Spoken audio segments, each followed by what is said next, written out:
Bom, para nos ajudar, então, a encontrar essa resposta, eu gostaria de convidar ao palco, primeiramente, o moderador das nossas discussões, senhor Nelson Eiseric, sócio fundador do escritório Carvalhosa e Eiseric Advogados. Por favor.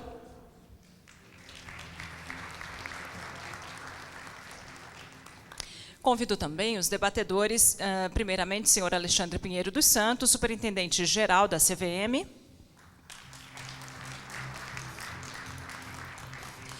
Convido o senhor Marcelo Moscoliato, membro do Conselho do Ministério Público Federal e procurador regional da República em São Paulo.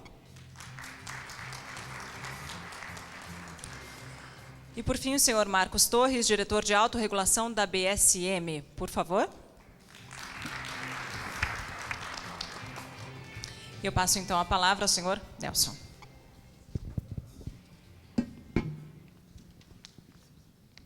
Boa tarde. Inicialmente, eu agradeço esse honroso convite. E a MEC é uma entidade que tem se destacado não só na questão do acionista minoritário, mas também na defesa do mercado de capitais como um todo. E, vindo o convite do Mauro, quem eu tenho tido o prazer de conviver nos últimos anos, seria realmente irrecusável. E esse painel, eu acho que é um painel bastante interessante. Nós vamos ter aqui o Alexandre Pinheiro, superintendente-geral da CVM, vai dar a visão do regulador, o Marcelo Moscogliato, do Ministério Público, a visão do Ministério Público, tendo em vista a criminalização do insider trading, e o Marcos Torres, que é diretor de autorregulação da BSM, que vai nos dar um pouco a visão do que seja a autorregulação, o papel da autorregulação em matéria de insider trading. Essa questão do insider, serei bastante breve, ela vem desafiando a legislação de todos os países. Nós, muitas vezes, temos a impressão de que é um tipo de delito que continua a acontecer, a despeito das diversas mudanças na legislação. Nós temos entre nós, desde a lei das SA, em 76, nós temos normas proibindo o insider trading. Essa lei, de início, se centrava apenas na questão do insider que estivesse dentro da companhia, como administrador da companhia. Depois, por via de interpretação doutrinária, foi se ampliando um pouco o escopo e se passou a entender que também o controlador seria insider. Posteriormente, a CVM, através de vários atos regulamentares, estendeu mais o conceito de insider para também colocar dentro dele todas as pessoas que profissionalmente atuam no mercado. E nós tivemos casos já envolvendo auditores, analistas de investimento, até mesmo advogados, pessoas que profissionalmente têm acesso à informação relevante e a usam em proveito próprio ou de terceiro. E, mais recentemente, a partir de 2001, nós tivemos, então, a criminalização do insider trading, passou a ser considerado o crime, passou a ser considerado um ilícito penal, e, com isso, de certa forma, nós fechamos o círculo do ponto de vista da legislação. Claro que essa legislação pode, eventualmente, ser modificada, pode ser melhorada, mas nós ficamos com uma legislação que cobre todos os aspectos do ponto de vista da responsabilidade civil, da responsabilidade administrativa e da responsabilidade no âmbito criminal. E ainda assim, nós continuamos a ver um número grande de casos de insider trading, nós continuamos a ver um número grande de ocorrências que são sabidas e que, por razões diversas, eventualmente não são identificadas e não são, evidentemente, punidas. Então, é uma situação que, de fato, existe. É um tipo de ilícito. Quer dizer, nós temos dois grandes tipos de ilícito. Uns que se consideram o mala in se, quer dizer, o mal em si, é algo que é de fato errado, como o homicídio, como o roubo, como a tortura, e outros que são os mala proibita, quer dizer, são os casos que são proibidos e, consequentemente, considerados como ilícitos, como seria o caso de delitos de trânsito, de adultério, enfim, ilícitos de menor gravidade. No âmbito do mercado de capitais, da mesma forma, nós temos ilícitos que são mala proibida, quer dizer, são ilícitos administrativos, porque são proibidos, como atuar sem registro na CVM, por exemplo, e outros que são ilícitos, que são mala in se. Eles são tipicamente atos que são reprováveis, ainda que não tivesse uma legislação, como é o caso do insider, como é o caso da manipulação. Daí, então, essa denominação, que me pareceu bem apropriada, né, como o imperador de todos os males. Quer dizer, se não é o imperador, eu acho que nós temos outros males igualmente danosos no mercado, como a manipulação, por exemplo, é um dos imperadores. E para tratar desse imperador e de todos os seus males, nós vamos, então, começar aqui com Alexandre Pinheiro, que é superintendente-geral da CVM, e depois vamos passar, então, para o Marcelo e depois para o Marcos Torres.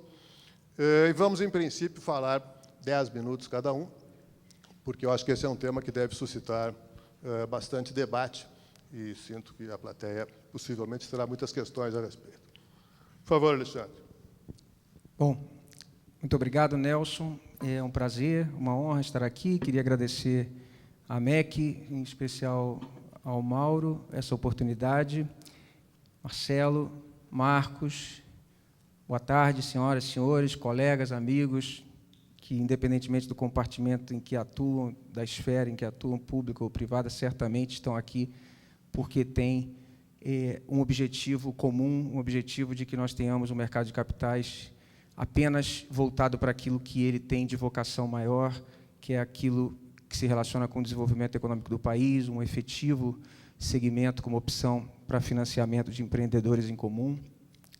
Queria fazer aqui o clássico disclaimer de que o que aqui direi se pretende alinhado com o que nós temos a dizer institucionalmente, mas, de alguma forma, poderei falhar nisso. Então, devo dizer que a minha manifestação não vincula necessariamente à CVM. E queria também, já de início, e aí, carinhosamente, me permitindo aqui sair um pouco da feição dada pelo Nelson em relação ao título do nosso painel, embora eu seja daqueles que, de fato, se filia à corrente que enxerga no insider trading algo reprovável, algo muito reprovável, que, de alguma forma, fere de morte o princípio maior da nossa regulação do Full and Fair Disclosure, da simetria informacional, para que as decisões de investimento conscientes possam ser tomadas apenas pelo talento maior ou menor daquele que as tome, daqueles que as tomem. Eu, de alguma forma, como não sou maniqueísta, eu, de fato, não divido, não consigo fazer a divisão do mundo, das coisas, das pessoas entre bem e mal. Eu realmente enxergo a vida sempre matizada, num juízo de ponderação. Eu até, em homenagem àqueles que ainda nos dias atuais, e especialmente, como sabemos, a partir dos anos 60, advogam academicamente e até mesmo em ambiente de mercado aqui ao redor do mundo que o insider trading é algo, se não positivo, é algo que não deveria ser objeto de repressão. Homenageando essas pessoas, e há pessoas desde o nosso Henry Maine, pessoas respeitáveis que ainda sustentam essa tese, embora ao redor do mundo não seja essa a tônica hoje dos estados que tratam do mercado de capitais, mas me parece que, se há essa controvérsia, até em homenagem a ela, classificar no gênero mal e colocar como imperador de todos os males, embora eu enxergue essa reprovabilidade, eu prefiro não fazê-lo. E o que eu queria aqui dizer, antes de tudo, é que, apesar de o painel estar muito focado naquilo que diz com repressão, combate ao insider trading, fica claro isso pela provocação inicial do título, eu diria que é importante falarmos sempre na outra faceta do insider trading, que é a da prevenção. Falarmos um pouco sobre aqueles cuidados que se deve ter no âmbito de empreendedores que vão buscar recursos junto a poupadores populares, no que se refere ao tratamento de informações, mesmo em se tratando de negócios embrionários, de alguma coisa que já foi além da cogitação, mas que pode ser um negócio, uma transação com potencial de afetar a percepção de investidores daquela companhia aberta, daquele empreendedor. Esse tratamento, esse cuidado, me parece, é algo que deve ser sempre lembrado, que pode, em grande medida, evitar que discutamos o quão mal é o insider trading. E aqui me refiro àquela perspectiva de o empreendedor trabalhar internamente mecanismos de controle, de informação, por exemplo, trabalhar o uso na máxima potencialidade da política de negociação, como apta a, inclusive, dar vazão àquilo que, em juízo de ponderação, se pode extrair do positivo, apontado como positivo no insider trading, que seria justo trabalhar o mais possível a diminuição daquele gap entre a informação, por exemplo, de quem está no seio interno do empreendedor em comum e o mercado em geral, né? De alguma forma, conseguíamos trabalhar essa movimentação em bases de previsibilidade, com clareza de regras, em arranjos contratuais, em que o próprio empreendedor será o titular maior, observado apenas um núcleo duro daquilo que não se pode fazer, do nível de movimentação que permitirá dos insiders, inclusive primários. Me parece que isso, o trabalho relacionado com os cuidados internos, por exemplo, no blackout period, toda vez que vamos ter lá a divulgação de informações trimestrais, de demonstrações, aquele período, por exemplo, antecedente a isso, e o nível de controles e de dinâmica informacional internamente, para que pessoas, mesmo involuntariamente, não possam se ver, eventualmente, aí em procedimentos e em discussões relacionadas com o possível uso indevido de informação privilegiada.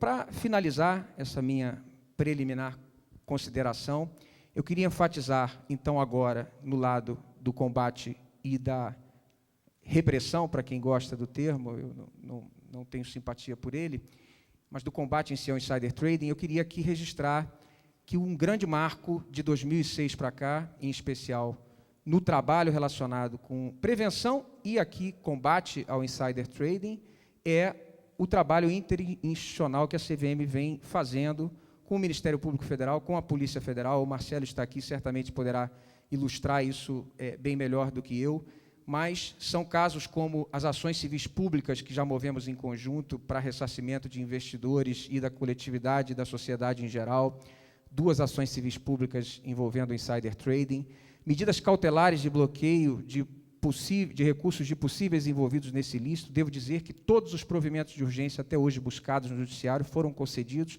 mais do que isso, todos eles mantidos em sede recursal. A CVM também tem, com o Ministério Público Federal, nesse período a que me referi, atuações criminais em conjunto, atuações criminais que já redundaram na primeira denúncia em 2009 por insider trading do Brasil, primeira sentença penal condenatória por insider trading no início de 2011, e neste ano isso redundou, esse trabalho, no acolhimento dos recursos da CVM e do Ministério Público Federal, aqui no Tribunal Regional Federal da Terceira Região, para elevação das penalidades daquela primeira sentença penal condenatória e fixação de um dano moral coletivo que havíamos pedido na primeira instância e que não foi concedido. Nessa mesma oportunidade foram desacolhidos os recursos, desprovidos os recursos de todos os réus. Temos já também, no final do ano passado, uma outra ação penal envolvendo insider e manipulação, um tipo de situação no seio da Companhia Aberta Mundial.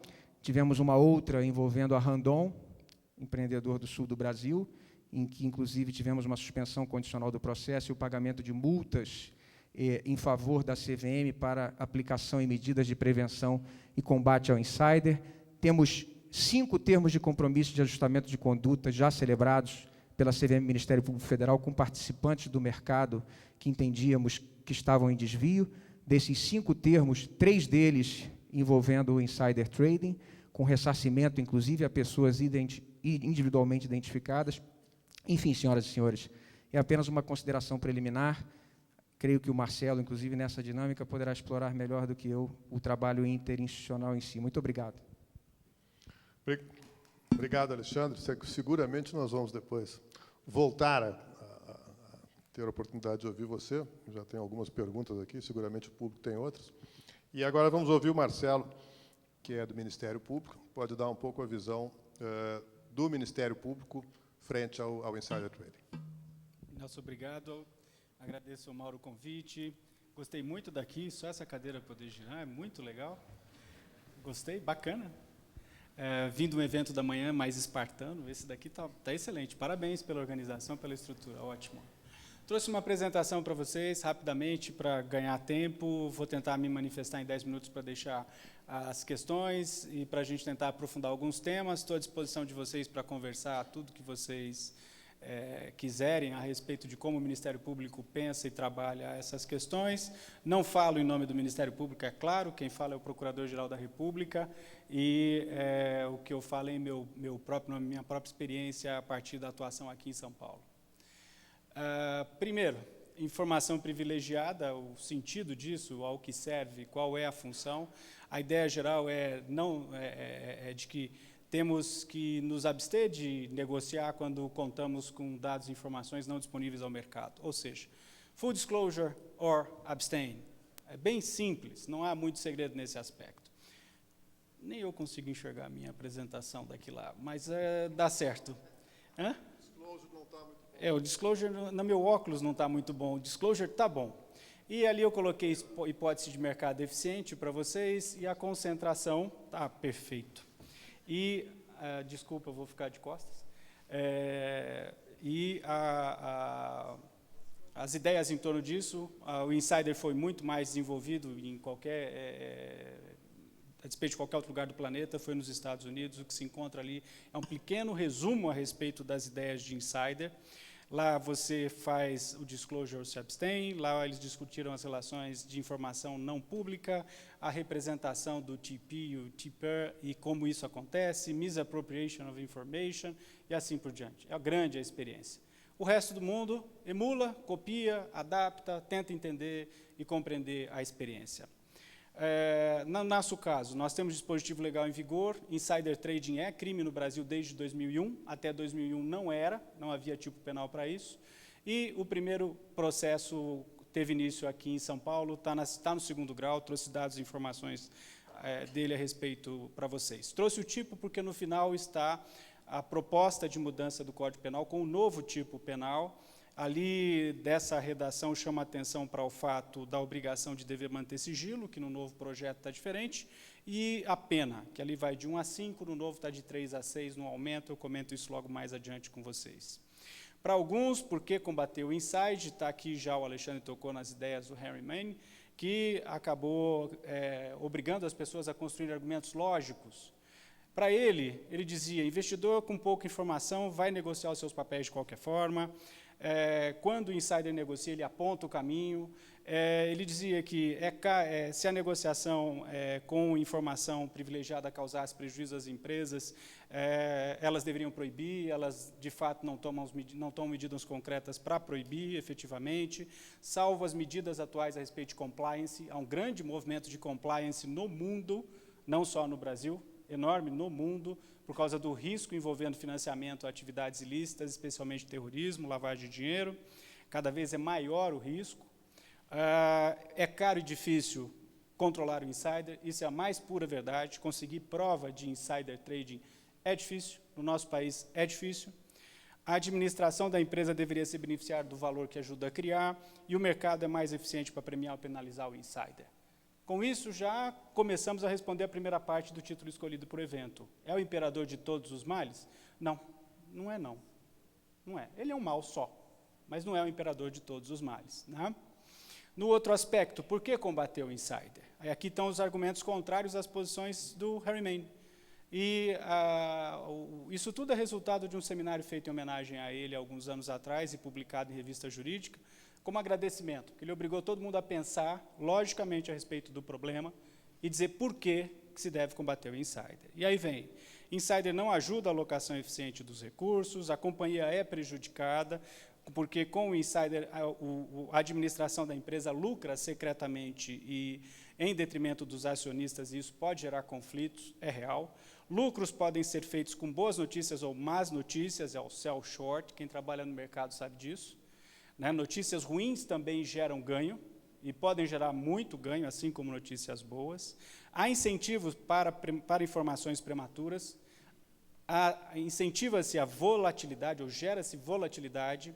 Investidores não informados deixarão de ganhar ou perderão porque os sinais dos insiders, boom or bust, poderão levar a movimentos atípicos, ou seja, volatilidade. E como estratégia para ganhar, a administração pode entregar resultados em conta-gotas, parceladas, pouco a pouco, aproveitando a movimentação ou reflexo daquilo no tipo. Aqui eu trouxe o cenário em que a CVM e o Ministério Público começou a negociar e começou a se aproximar. Vejam que vai lá por volta do ano de 2006, depois fizemos um termo de cooperação. É óbvio que podemos e sempre tivemos condições de atuar conjuntamente e sem as barreiras de um termo de cooperação, porque a lei diz que podemos cooperar, não um termo de cooperação, mas foi relevantíssimo firmar um termo de cooperação, porque pessoas passam, instituições ficam, e o que fica escrito gera história, gera uma reputação. E as pessoas que nos precedem ou que nos antecedem, elas ainda vão chegar num ponto em que vão buscar as referências.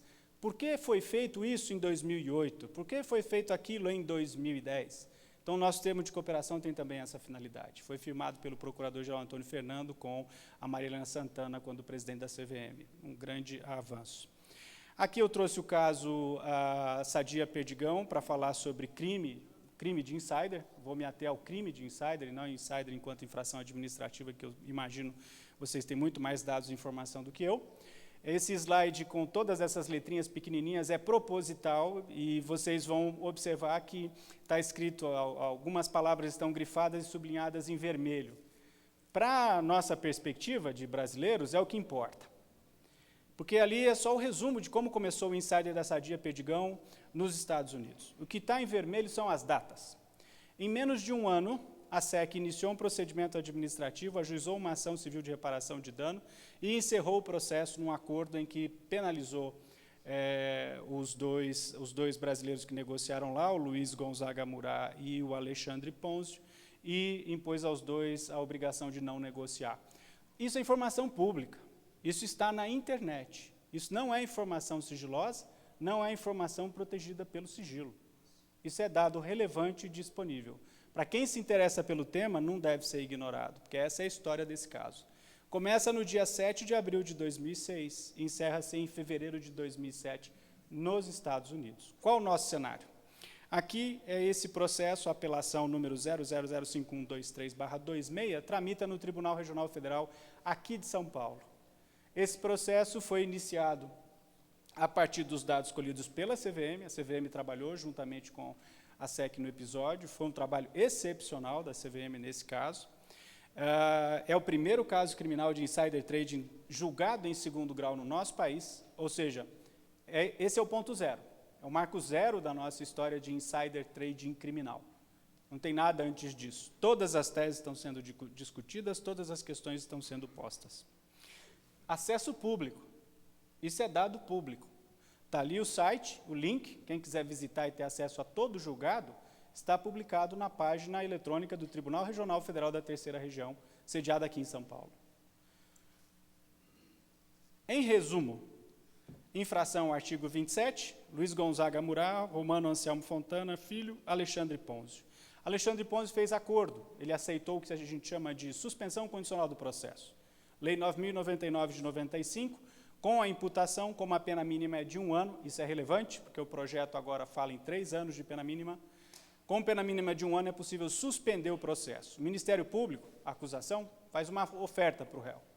Diz, olha, podemos suspender, as condições são tais, você aceita, nós levamos ao juiz, o juiz homologa e durante um determinado período você cumpre as obrigações, ao final do prazo extingue-se o processo e você não fica com nenhum registro criminal. Ele aceitou isso, o processo nesta semana está no Ministério Público, onde se analisa o cumprimento de todos os requisitos para extinção de punibilidade. Até o final desse ano, acredito, o processo dele deve estar encerrado sem nenhum registro criminal. Com relação a Luiz Gonzaga Murat e Romano Anselmo Fontana, eles não aceitaram a proposta de suspensão condicional do processo. Uma pena, porque hoje eles são referência bibliográfica. Tá? Foi uma ingenuidade imaginar que seria possível desfazer ou resolver um problema desse quilate numa discussão criminal que já se alonga por alguns anos e para o qual eles se tornaram referências bibliográficas de estudo daqui para frente. Eles são o primeiro caso de insider trading da história do país. Eles tiveram a oportunidade de não ser, porque a oferta de suspensão condicional que foi feita para o Anselmo, para o Alexandre Ponzio, foi feita para os outros dois e, orientados pelos seus advogados, eles preferiram a demanda. O resultado está aqui. Luiz Gonzaga, 2 anos, 6 meses, 10 dias de reclusão, mais multa, R$ 254 mil, alguns trocados. Romano Anselmo, 2 anos e 1 mês de reclusão e R$305 mil e mais alguns trocados de multa. Vão para a cadeia? Não. Essa pena não dá prisão, não dá regime fechado. Regime ou é aberto ou semiaberto. Tá? Para a hipótese aqui foi fixada ou aberto. Isso é relevante no caso. Os fatos acontecem entre abril e julho de 2006. A denúncia foi recebida, o processo tramitou mais tempo na fase de investigação e coleta de provas do que nas duas esferas da Justiça Federal, das instâncias da Justiça Federal. Então, os fatos de abril a julho de 2006, a denúncia recebida em 22 de maio de 2009, coloco isso porque é marco interruptivo da prescrição criminal. Sentença condenatória em 23 de novembro de 2011, confirmada no tribunal no dia 4 de fevereiro desse ano, 2003. Além disso, atualmente, desde o dia 9 de outubro, o processo está no Tribunal Regional Federal aguardando os recursos constitucionais. Recurso especial, extraordinário, que com certeza serão interpostos, e a discussão deve subir para o STJ e para o Supremo. Qual que é o maior risco nessa história toda? Não alcança. É a prescrição, está escrito aí, tá bom? 8 anos para Murat, a pena base acima de 2 anos prescreverá em 8 anos. A pena base abaixo de 2 anos, que é o caso do Anselmo, a pena prescreverá em 4 anos. Como é que se conta? Há uma discussão em torno disso e ela deve ser contada a partir do marco, ali, sentença condenatória em 23 de 11 de 2011. Esse é o entendimento hoje dos tribunais criminais. Então, daquela data, 4 anos, prescrição. Daquela data, 8 anos, prescrição. E seria realmente uma pena um processo como esse prescrever, porque pela primeira vez se dará a hipótese de o Supremo e o STJ discutirem o insider trading na história do país. Se é constitucional ou não, que tipo de crime é, qual a competência, uma série de questões em torno dele.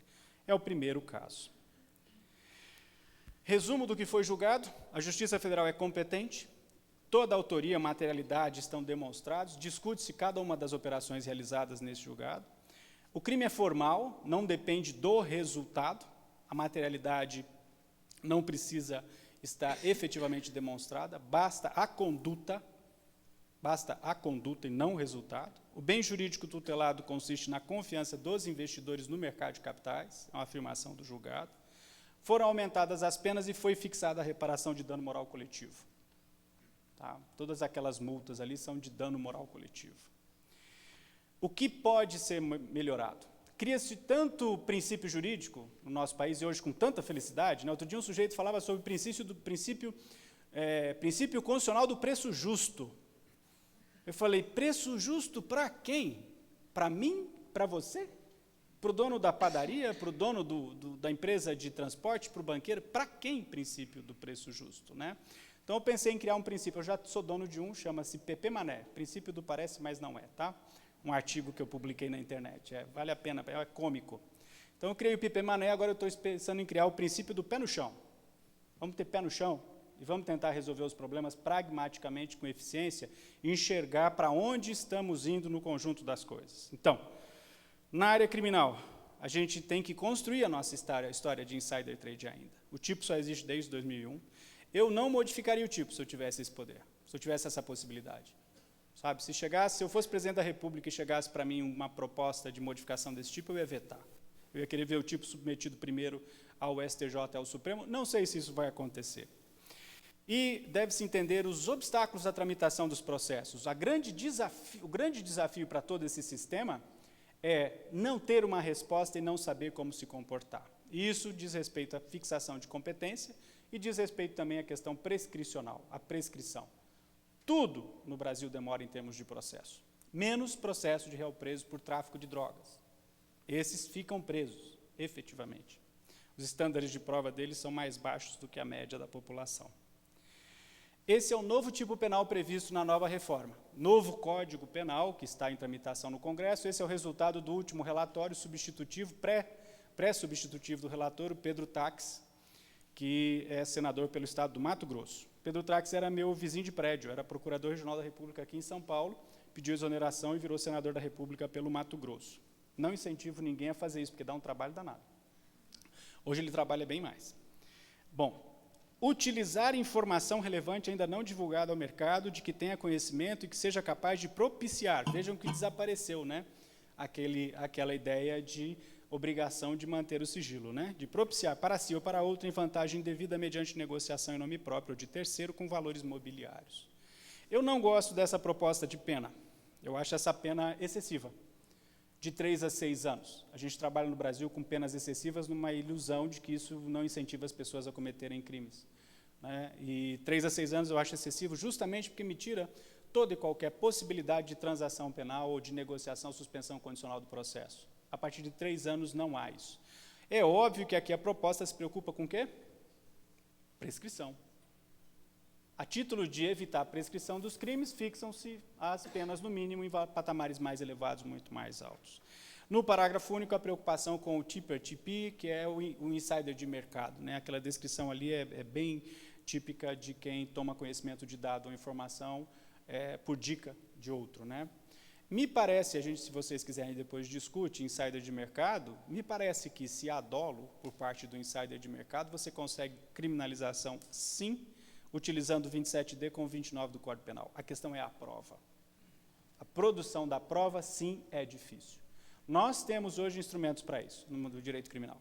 É escuta telefônica, é acesso a dados, é o acompanhamento, a infiltração de agente, tudo isso é possível e tem sido utilizado no nosso país. Em larga escala, lavagem de dinheiro, tráfico de drogas e alguns crimes envolvendo finanças públicas, em escala quase zero no mercado de capitais, no mercado financeiro. Mas só o futuro pode prever. Muito obrigado. Obrigado, Marcelo. Vamos ouvir agora um pouco a experiência da BSM com o Marcos Torres. Boa tarde. Obrigado à MEC, obrigado ao Mauro pelo convite. A Bolsa supervisiona operações, a BMF Bovespa supervisiona operações. Em grande parte porque isso dá credibilidade e integridade ao mercado e, por outro lado, porque isso é uma demanda regulatória, né, da CVM, e por esse motivo todo que vocês falaram aqui. E dentro da Bolsa, nós fazemos isso de 2 maneiras. Uma, para melhor geração de preços, que é a parte toda de administração de pregão, supervisão de pregão, melhor formação de preço, e outra é para identificar práticas nocivas. Isso é feito na BSM, que é uma empresa da BMF Bovespa responsável por cumprir a função de autorregulação. Então, todos os mercados organizados têm que cumprir a função de autorregulação. Então, é por isso que eu estou aqui falando em nome da BMF Bovespa, né, mas, em especial, do seu braço de autorregulação, BSM. Então, eu vou trazer aqui a visão da monitoração e da identificação dos casos no mercado administrado pela BMF Bovespa. Esse é o meu foco aqui.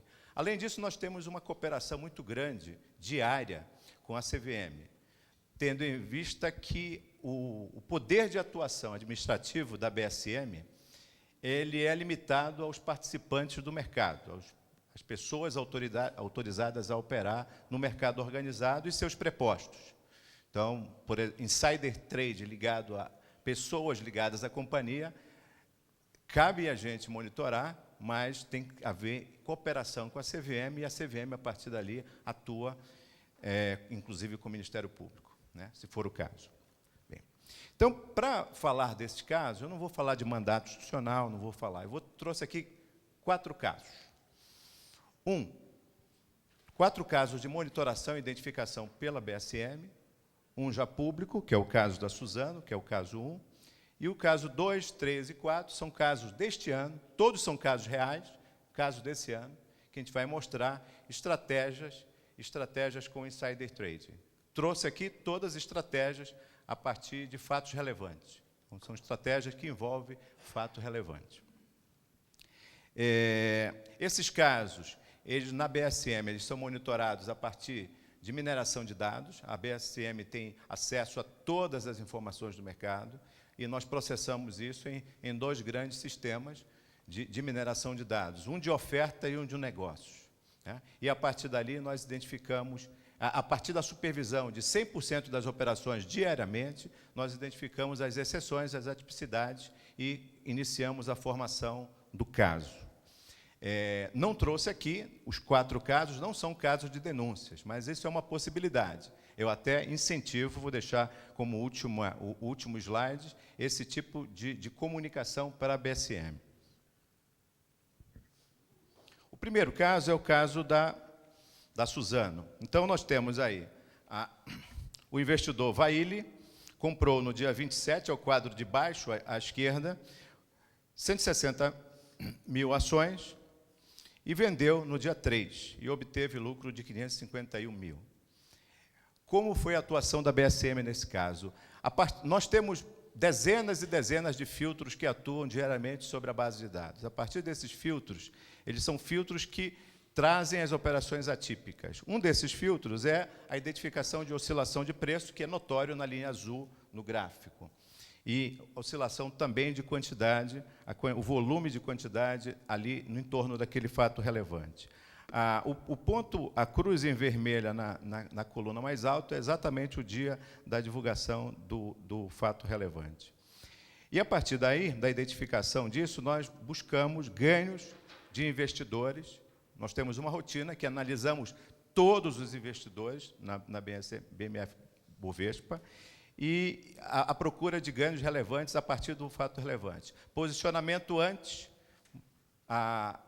encerramento do caso após o caso relevante. Nós avaliamos isso.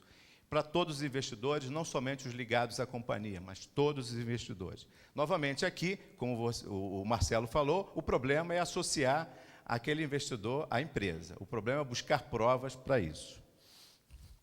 Então, esse foi o primeiro caso.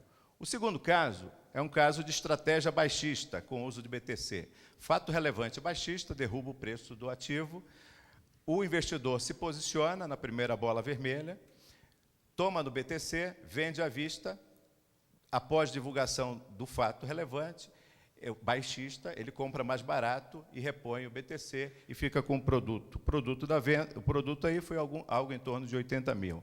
O ponto aí, nesse caso, é exatamente o prazo. A estratégia toda durou 24 horas. E, bem, mas isso não é tipicidade nenhuma. Qualquer um poderia apostar, certo? Mas aí tem uma estratégia hole in one. Trouxe a expressão do golfe. Uma tacada, um buraco. Hole in one. Então, esse cliente, esse investidor, não possuía histórico de BTC. Ele já atuava há bastante tempo na Bolsa e nunca tinha tomado BTC. E a primeira vez que ele tomou o BTC, ele é o gênio do mercado financeiro e ganhou 80 mil reais. Né? Qual foi a atuação? Então, além de identificar a oscilação de preço, ganhos atípicos, questionamos os participantes em busca de quê? Em busca de relacionamento entre o investidor e a empresa. Né? De que maneira? Gravações, opiniões do intermediário, ficha cadastral, mas não foi possível identificar vínculo do investidor com a companhia. Eu marco bem isso, porque isso é um problema para monitorar, sabemos monitorar, fazemos isso diariamente. Isto é um caso entre dezenas de casos que aparecem. Eu trouxe alguns relevantes. Qual foi a relevância desse aqui? Foi 24 horas e o fato dele nunca ter atuado nessa estratégia. Não, nem tanto o valor, mas exatamente o sucesso em 24 horas. Terceiro caso. Enquanto aquele usou o mercado de BTC, lembrem-se que usa o BTC para ficar barato. A estratégia tem que ser custo-efetiva. Então, ele não se posiciona no mercado à vista porque tem que desembolsar o principal. Ele vai no mercado de BTC, porque ele paga somente a variação do aluguel, somente o custo do aluguel, e depois repõe. Neste caso, o 13 é a mesma coisa.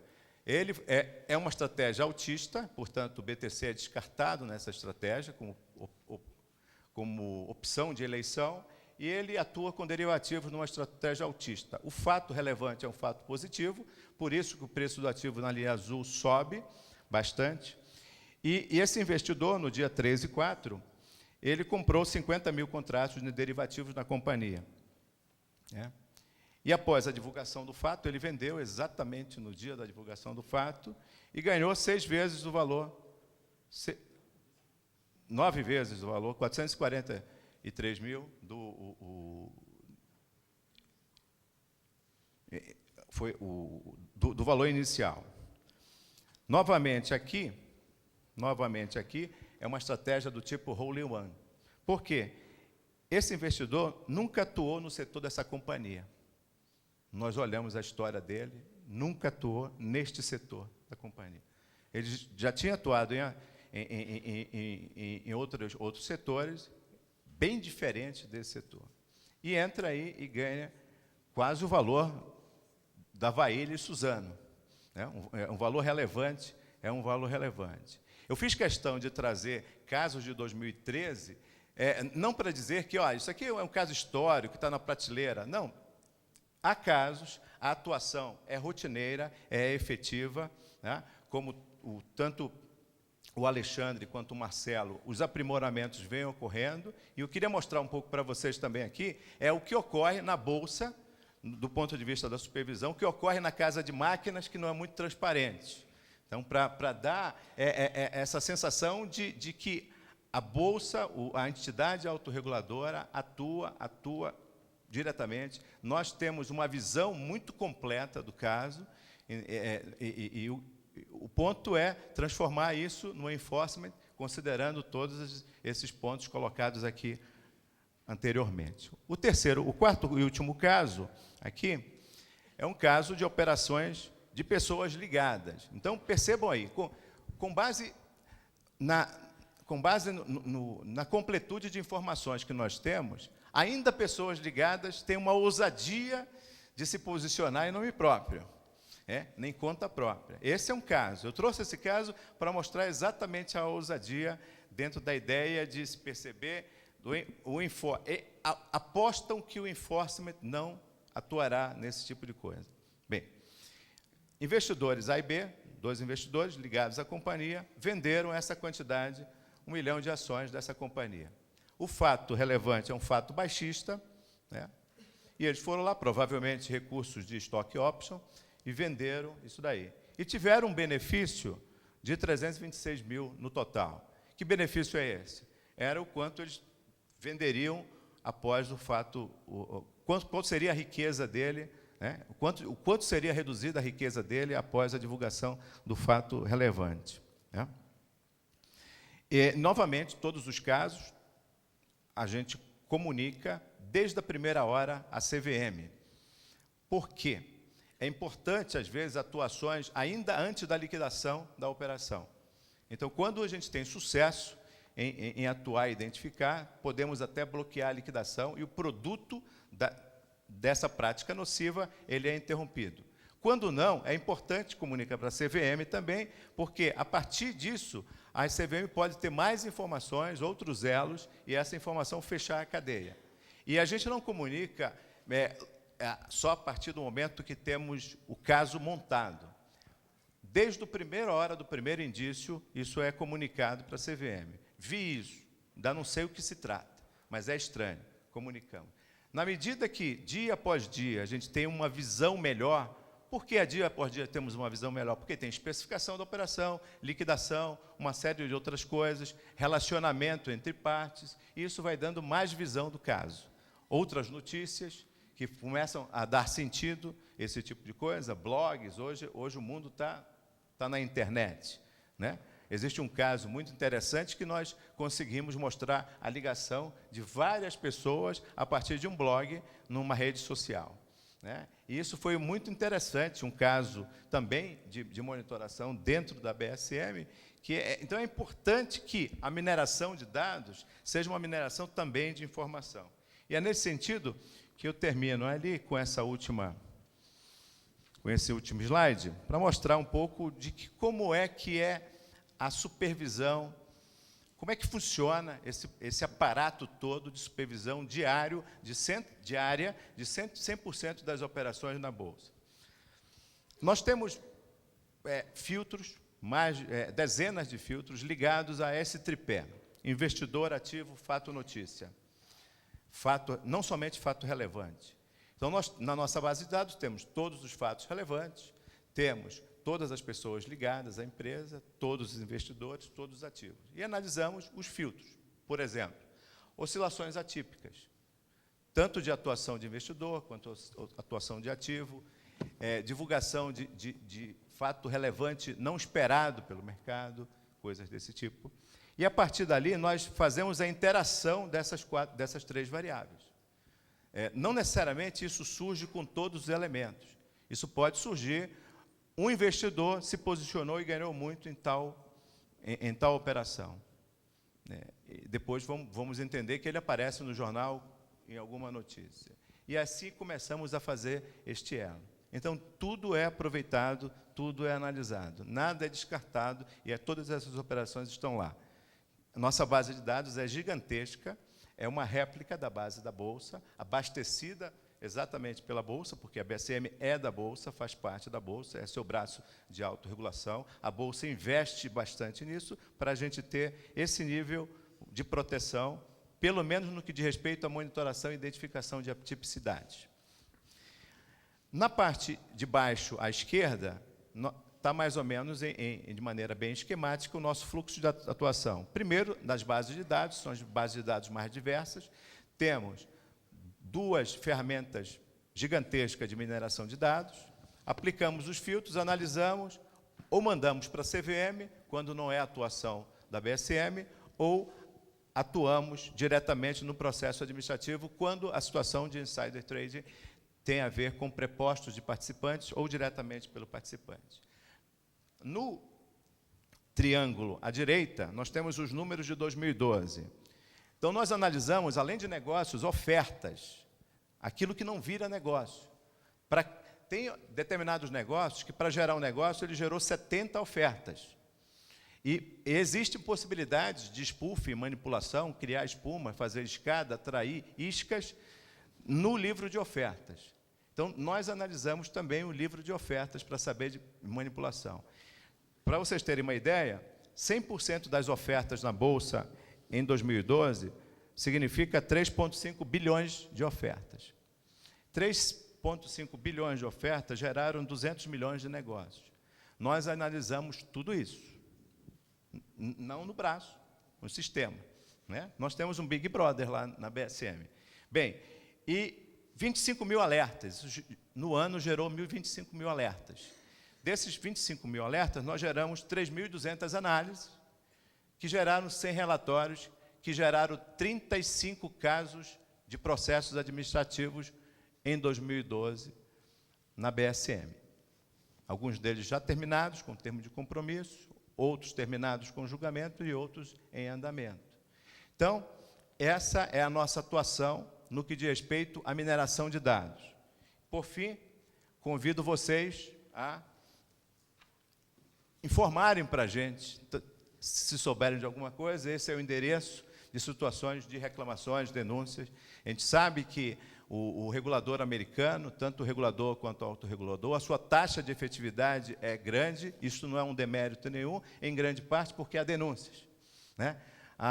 O nosso nível de denúncias na BSM ainda é muito baixo, Mesmo assim, a gente vem apresentando, ano após ano, sucesso na monitoração e na identificação de casos. Então, eu termino fazendo esse convite. Está aí o site de denúncia. Usem, por favor.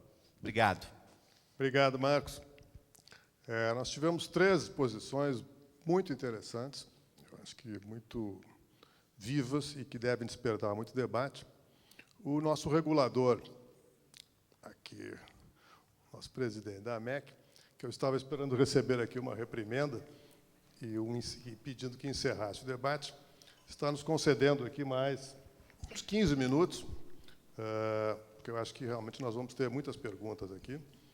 E eu não vou me valer aqui da minha posição de insider, embora eu tenha várias perguntas. Vamos começar a abrir as perguntas para a plateia, e acho que já temos uma ali, então vamos ter mais uns 15 minutos, se possível, com perguntas objetivas, para que nós possamos ouvir a todos. Por favor. Charles Putz, da Verena Ventures. Queria, através do relato curto de 2 casos, manifestar a eficiência que a Bolsa tem tido com o data mining dela e, por outro lado, a frustração de resultado final depois. Eu participei de uma reunião de conselho de administração, onde o presidente da empresa e presidente do conselho e fundador da empresa se ausentou por 1 hora. Durante essa 1 hora, o volume de negociações das ações daquela hora foi equivalente ao total dos últimos 10 dias. Na mesma noite, a Bovespa mandou um informe perguntando para a empresa o que estava acontecendo. Achei fantástica a eficiência. Só que depois a resposta da empresa foi nada, e até onde eu saiba, não deu em nada. Então, a eficiência de identificar o problema e a frustração depois de não dar nenhum resultado. Eu cheguei a comunicar para a CVM o ocorrido e, até onde eu saiba, não resultou em nada. Outra situação em que, dias antes da comunicação de um fato relevante, o fundador da empresa e membro do conselho de administração vendeu quase que a metade da posição acionária dele na empresa. Novamente, houve eficiência de identificar isso e questionar o que havia ocorrido. A resposta da empresa foi de que, naquele momento, ele era fundador e conselheiro, mas ele não era mais diretor da empresa. A resposta da empresa foi de que, naquele momento, o conselho de administração ainda não tinha sido informado de nada e que, portanto, o conselheiro que vendeu as ações não sabia de nada do que estava ocorrendo. De fato, o conselho de administração oficialmente só foi avisado alguns dias depois. Eu, como conselheiro, só tomei conhecimento alguns dias depois. Mas será que o fundador da empresa, que vendeu quase a metade da posição dele, em um momento em que a empresa já sabia do que estava acontecendo, será que ele não sabia? Até onde eu saiba, não deu em nada. Então, essa questão de excelência na identificação do problema, mas depois não vai para frente. Alexandre, você quer fazer algum comentário? Por favor. O que eu queria dizer é que, de fato, até depois estou à disposição para verificar que casos são estes, mas o que eu posso dizer aqui, além do que já disse, é que a CVM, nos últimos 10 anos, julgou mais de 30 casos envolvendo insider trading, com diversos acusados, o que dá uma média de mais de um caso a cada 4 meses, o que aqui e ao redor do mundo, com todas as dificuldades e peculiaridades desse ilícito, me parece que é algo considerável, né? O próprio crime de insider, como aqui foi lembrado, ele existe no Brasil desde 2002, já com aquelas iniciativas criminais, inclusive essa decisão de segunda instância aqui trazida. A CVM também teve um número razoável de termos de compromisso celebrados, né? Como sabem, além dos julgamentos, a CVM tem na sua caixa de ferramentas, né, o termo de compromisso, ou o termo de compromisso de ajustamento de conduta. Claro que nenhuma ferramenta por si ela é mais ou menos importante do que a outra, né? Eu costumo dizer que na minha caixa eu não abro mão de ter martelo, chave de boca, chave de fenda, e a utilização de uma ou de outra vai se dar de acordo com o caso a ser tratado. Então, novamente, eu estou à disposição para verificarmos o que podemos fazer para auxiliar, e quero aqui enfatizar o que disse o Marcos: qualquer denúncia, reclamação, ponderação a envolver possível desvio de conduta. Novamente, antes gostaria de enfatizar o aspecto da prevenção, mas, se tivermos que lidar com os desvios, com isso já ocorrido, também estaremos lá para tentarmos fazer o melhor possível. Muito obrigado. Mais alguma pergunta?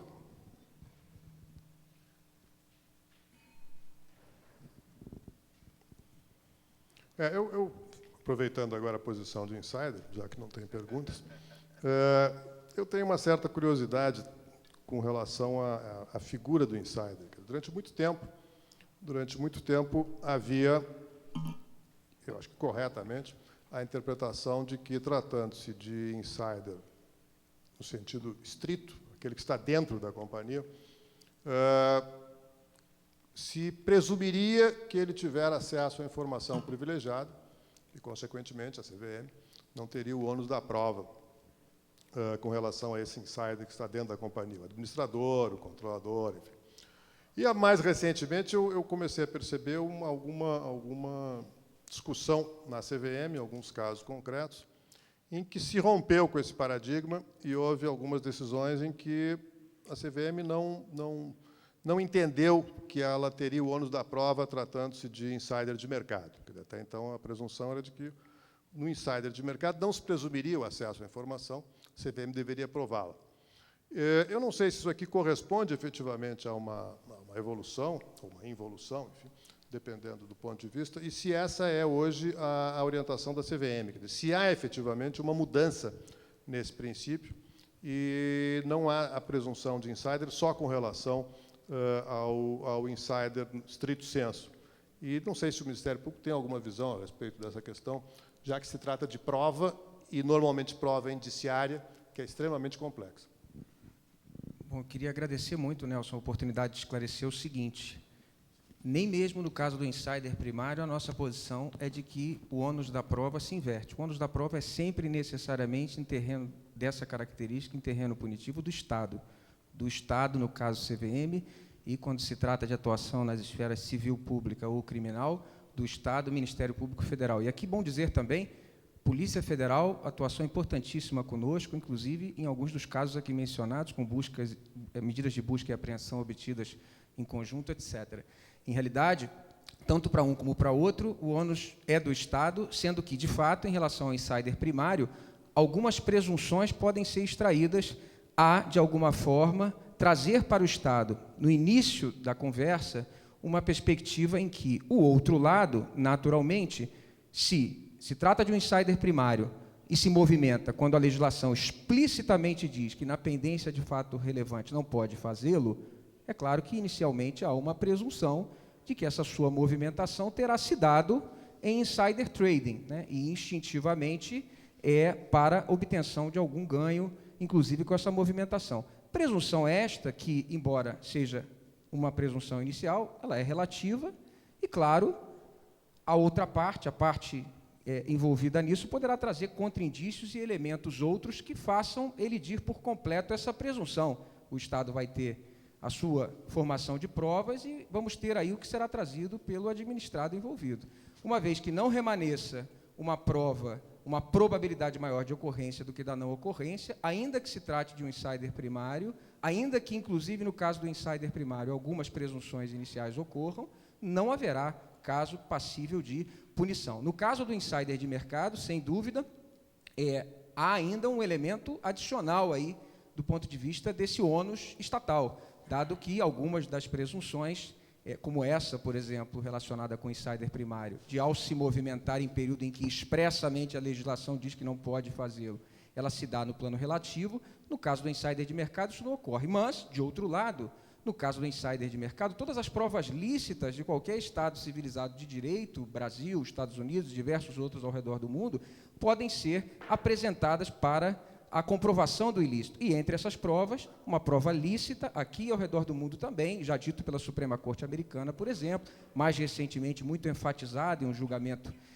de bastante destaque no Supremo Tribunal Federal, a prova indiciária é uma prova não raro utilizada, a prova indireta, para se demonstrar que o insider de mercado, que, claro, muitas vezes, muitas e muitas vezes, não será alguém que virá e dirá, olha, eu fiz lá uma operação com uma informação privilegiada, etc., é possível construir um conjunto sério e convergente de indícios que, uma vez não desconstruído com contraindícios apresentados ou colhidos, isso, ao final, pode, sim, ensejar uma condenação na esfera administrativa e mesmo na esfera criminal, ainda que com um tipo de balizamento e de estándar diferenciado em relação ao ônus da prova. Senhoras e senhores, sempre bom lembrar, prova, indiciária ou não, não é fenômeno. Prova é recomposição possível pela dimensão humana de algo que já ocorreu. Só se prova absolutamente alguma coisa se se estiver presente no evento de que se trate. Fora disso, é sempre um processo de reconstrução. Portanto, trata-se de probabilidade. Claro que, na esfera criminal, probabilidade que exige um tipo de padrão diferenciado. É preciso estar acima da dúvida razoável. Porém, até isso não é nada científico. Há pesquisas já feitas com magistrados da esfera criminal, certamente as senhoras e os senhores conhecem esse tipo de trabalho, em que magistrados foram perguntados sobre qual é o percentual mínimo que eles devem atingir mentalmente para se julgar diante de algo que superou a dúvida razoável, pois os percentuais são muito variados, porque os seres humanos são muito variados. O que ocorre ao final e ao cabo é, na recomposição possível do que ocorreu, um juízo de probabilidade, com níveis maiores ou menores de cuidado, a depender da seara de que se trate. Portanto, indiciário ou não, é prova. Prova não é fenômeno. Marcelo. Nelson, obrigado pela pergunta, é sempre muito instigante.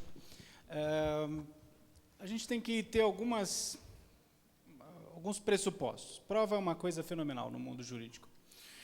E alguns conceitos do nosso sistema merecem ser muito bem pensados e repensados.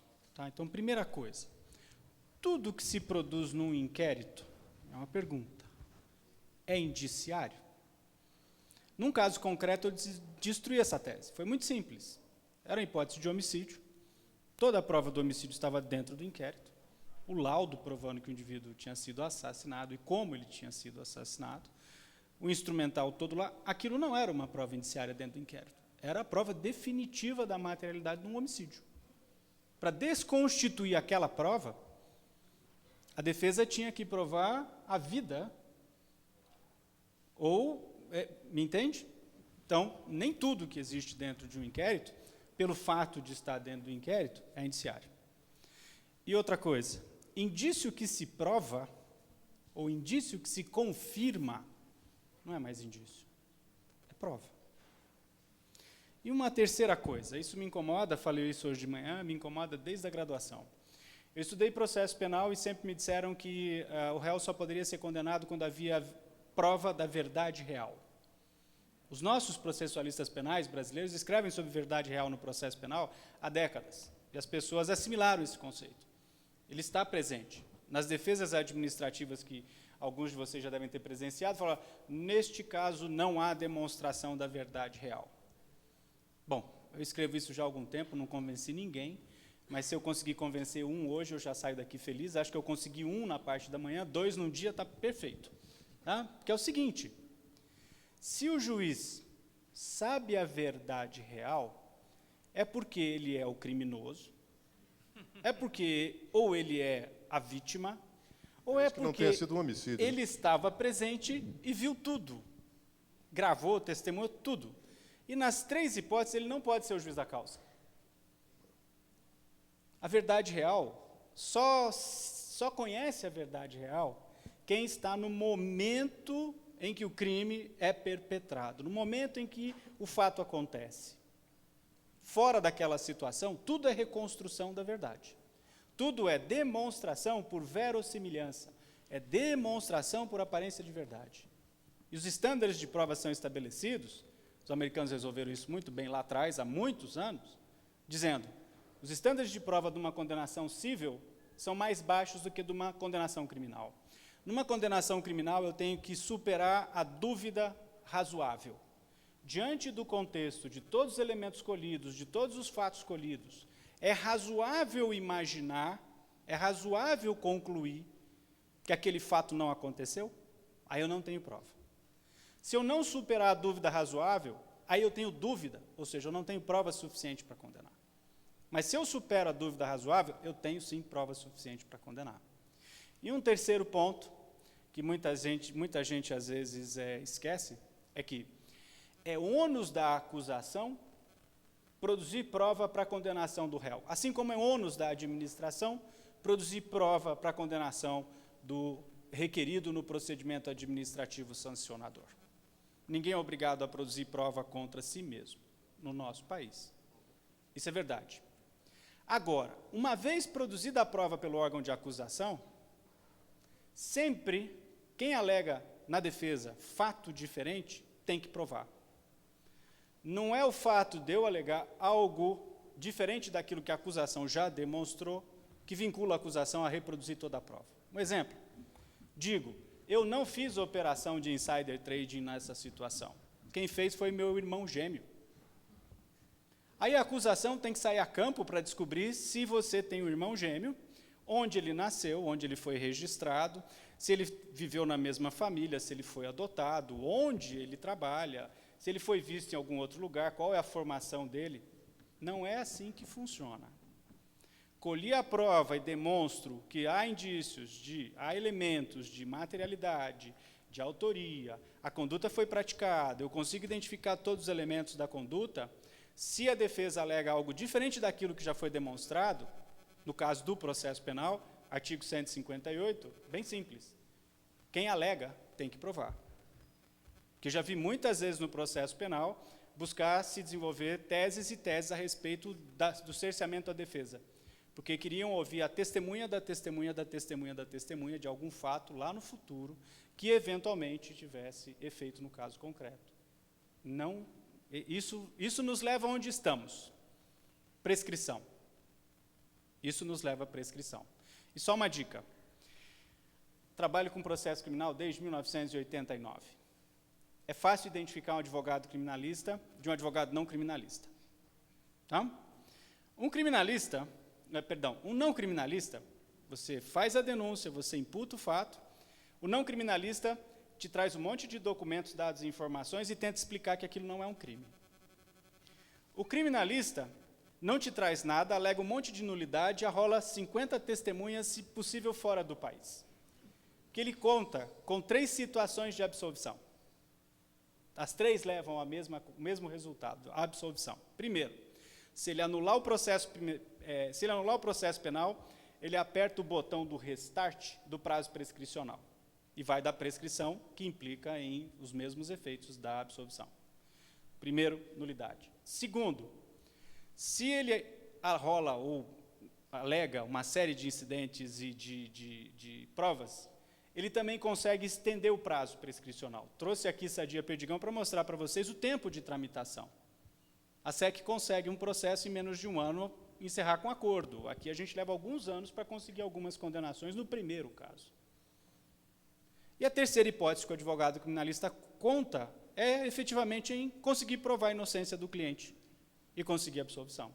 Mas todo criminalista que se preza no nosso país age dentro desses 3 horizontes, classicamente. Porque ele está ali, é papel dele fazer isso, não há nada de errado, isso é dentro do sistema. A questão é, onde o sistema está nos levando? É isso mesmo que nós queremos? Está bom assim? E quando a gente pensa no insider trading, ou nas infrações de mercado, isso tem um sentido. Quando você pensa no roubo, no latrocínio, no homicídio, tráfico de drogas, na corrupção, corrupção ativa, corrupção passiva, desvio de recursos e assim por diante, cartel, abuso de mercado, oligopólio, monopólio, etc., talvez a impressão seja outra. E isso a gente não pode tirar do horizonte. Por isso que as provas são extremamente relevantes. Agora, a análise das provas tem que ser muito bem discutida, porque nós construímos no nosso passado estándares de análise de prova baseados num regime político ditatorial do qual tínhamos que nos proteger. E o problema é que hoje vivemos há 25 anos numa democracia, e as democracias exigem responsabilidade. As pessoas são livres, mas elas são livres para arcar também com as consequências das suas condutas. Muito bem, nós tivemos uma discussão extremamente rica. Eu agradeço aos ilustres expositores. Eu acho que nós, ainda que se possa dizer que continua a existir insider trading, como aqui, como em vários outros lugares, nós temos desenvolvido uma cultura de definição, de prevenção e, quando é o caso, de repressão ao insider trading. Então, acho que essa cultura ficou muito clara hoje aqui nessa exposição, porque nós tivemos posições muito bem definidas e com muita propriedade e com casos concretos que puderam ser aqui narrados. Então, agradeço a participação de vocês e declaro, então, encerrada essa sessão. Muito obrigado.